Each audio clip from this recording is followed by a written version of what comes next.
रूस यूक्रेन युद्ध में महीने भर के महाविनाश की तस्वीरें हम आपको दिखा रहे हैं। जिस जंग की शुरुआत से पहले उसके नतीजे को लेकर सब आश्वस्त थे, उस युद्ध का 1 महीना पूरा हो रहा है।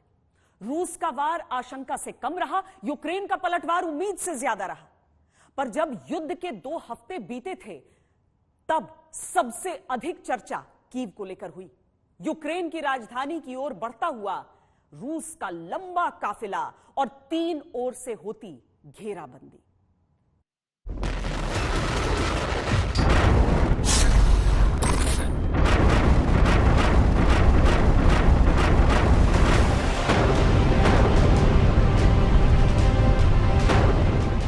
कीव पर कब्जे की भीषण जंग जारी थी। यूक्रेन भी पूरी ताकत से डटा था, क्योंकि अगर कीव हाथ से निकल जाता तो इसका मतलब था जंग में हार। रूसी सेना कीव की घेराबंदी के लिए आसपास के शहरों पर ताबड़तोड़ आक्रमण कर रही थी। इरपिन में रूसी सेना इतना आगे बढ़ गई कि यूक्रेन ने कीव की ओर कूच को रोकने के लिए ब्रिज को ही उड़ा दिया। मेरे पीछे ये इरपिन नदी आप देख रहे हैं, जिसके नाम पर इस शहर का नाम बना है, और उसके ऊपर आप ये क्षतिग्रस्त ब्रिज देख रहे हैं। ये किसी रूसी आक्रमण में ध्वस्त नहीं हुआ है, बल्कि रूसी फोर्सेस के एडवांस को रोकने के लिए इसे धाराशायी कराया गया है, ताकि रूस की सेना अगर आगे बढ़ना चाहे तो वो आगे नहीं बढ़ सके। बीच बीच में से देखिए एक छोटा सा रास्ता बनाया गया है, ताकि लोग अगर पैदल चलकर आना चाहते हैं तो लोग पैदल चलकर उस पर से आ सके। उस रास्ते को बनाया गया है और बुजुर्गों को मदद की जा रही है। वहां सेना को भी अगर आप देखें तो आप देखेंगे कि हाथों को पकड़कर, छोटे बच्चों को उठाकर, बुजुर्ग लोगों को सहारा देकर वो उन्हें पार कराने का प्रयास कर रहे हैं। यहाँ पर देखिए जो सैनिक हैं यूक्रेन के, वो हाथों को पकड़कर उन्हें बाहर ला रहे हैं। एक एक को इवैक्यूएट किया जा रहा है। पीछे की रिहायशी इमारतें आपको बता देंगी कि इस पूरे इलाके में कितने लोग बसे हुए हैं। लेकिन ये भी एक अवरोध, ये भी एक कोशिश यूक्रेन की तरफ से कि जितना पीछे धकेल सकें, जितना मुकाबला कर सकें, वो करें रूस से। होस्टमेल पर रूस का कब्जा पहले ही दिन कायम हो गया था, जब रूसी सेना के स्पेशल कमांडोज ने वहां पर नियंत्रण कर लिया था। रूस ने ब्रोवरी की ओर से भी मोर्चा खोल दिया। वहां एक आर्मी हॉस्टल पर दनादन 9 मिसाइलें दागी। ब्रोवरी के रास्ते पर हम जा रहे हैं। इरपिन और ब्रोवरी अब 2 मोर्चे हैं जहां से आक्रमण किया जा रहा है, और आप इस रास्ते में देखेंगे तो आपको यूक्रेन के टैंक्स नजर आएंगे, यूक्रेन के टैंक्स जिन्हें यहां पर लगाया गया है।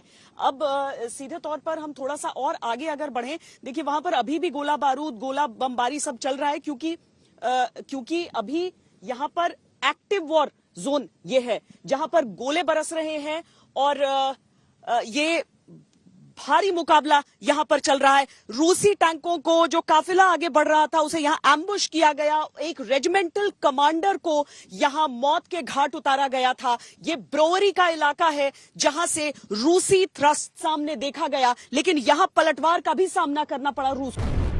हालांकि इसी इलाके में आगे बढ़ते रूसी टैंकों के काफिले को यूक्रेन की सेना ने एम्बुश करने का दावा किया। रूस को भारी क्षति झेलनी पड़ी। देखेंगे कि हर एक व्यक्ति खुद भी आर्म्ड है और मेयर है, लेकिन एक बंदूक लेकर चलते हैं अपने देश के लिए लड़ने के लिए। क्या संकेत दे रहा है? मैं एक बुलेट भी वहां पर देख रही हूं, मैं यहाँ पर उनके गर्दन में बंदूक देख रही हूँ। Она говорит, я смотрю вас, потому что есть здесь автомат, здесь пули стоят. Вы тоже, если будет время, вы тоже готовы воевать. Вы это показываете. Все мужчины Украины сегодня остаются на месте. И все готовы воевать и защищать свою страну, свою землю. मतलब मैं नहीं, इस समय सारे लोग, जितने भी यंग लोग हैं यहाँ के, जितने भी आदमी लोग हैं, हर लोग तैयार है अपनी मातृभूमि की रक्षा के लिए, अपनी मातृभूमि के लिए अपनी जान देने के लिए और जान लेने के लिए। हम लोग फाइट के लिए सब लोग तैयार हैं।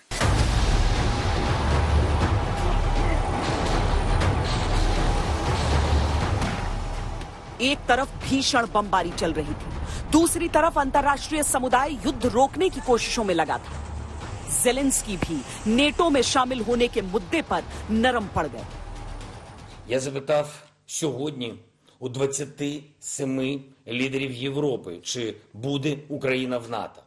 запитав, Today, I've asked 27 European leaders whether Ukraine will be in NATO. I've asked directly, everyone is afraid. No one answers. But we are not afraid. We are not afraid of anything. We are not afraid to defend our country. We are not afraid of Russia. We are not afraid of talking about neutrality. We are not NATO members at the moment. पर America का रुख नहीं बदला। वहां के राष्ट्रपति Joe Biden ने तो पुतिन को युद्ध अपराधी तक कह दिया। Mr. President, after everything we've seen, are you ready to call Putin a war criminal? No. Are you ready to meet with Poland? Thank you. Mr. Poland, will you go to Poland? Did you ask me whether I was called? Oh, I think he is a war criminal. Will you be meeting with him? दिन बीतते जा रहे थे, लेकिन न तो युद्ध के रुख में कोई बदलाव हो रहा था, न पुतिन के इरादों में। रूस बिना रुके लगातार हमले कर रहा था। कीव के आसपास के क्षेत्रों में बमबारी बढ़ती गई। बिगड़ती स्थिति को देखते हुए कीव के मेयर ने सभी नागरिकों से कीव वापस लौटकर अपने देश के लिए लड़ने की अपील की।